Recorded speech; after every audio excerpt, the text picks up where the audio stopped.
Pour avoir assassiné la jeune Jessica, 13 ans, le 24 décembre 2009, Binyumba Mavioga Davi, alias Deron, 37 ans de nationalité gabonaise, a été condamné à la réclusion criminelle à perpétuité ce lundi à Libreville par la Cour criminelle dans le cadre de la session criminelle de cette institution qui s'est ouverte le 7 mai dernier dans la capitale gabonaise.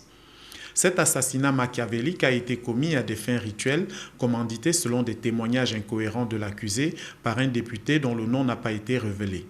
Le président de la Cour a rendu le verdict de cette audience au terme de 8 heures de travaux. Sur les faits, suite à un appel téléphonique, Banfumba Jessica, alors âgé de 13 ans, se rendait chez son ami Binyumba Mavioga Davi, alias Deron, dans la nuit du 24 décembre 2008.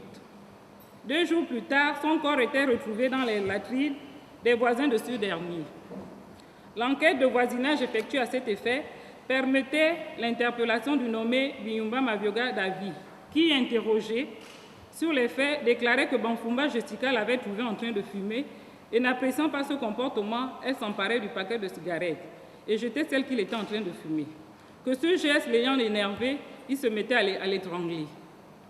Que constatant qu'il venait de tuer son ami, Binyumba Mavioga enveloppait le corps dans un sachet et allait le jeter dans les latrines de ses voisins.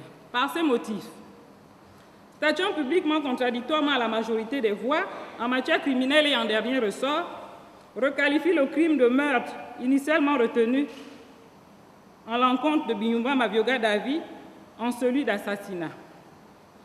L'en déclare coupable. En répression, le condamne à la réclusion criminelle à perpétuité. Pour sa part, le procureur général a réaffirmé l'engagement de la Cour criminelle et du ministère de tutelle à rendre la justice afin que le peuple du Gabon soit de nouveau en sécurité. Ce qu'il faut retenir, que la recrudescence des crimes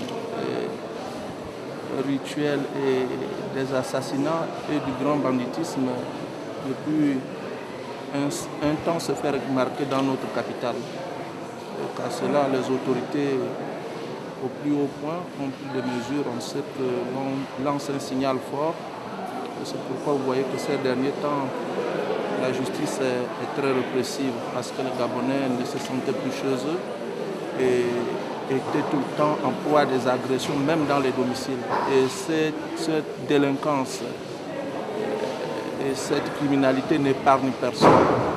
L'avocat commis d'office à l'accusé est également revenu sur son plaidoyer à propos de l'affaire où l'accusé a reconnu les faits qui lui sont reprochés, même s'il a cependant nié le caractère rituel de son crime.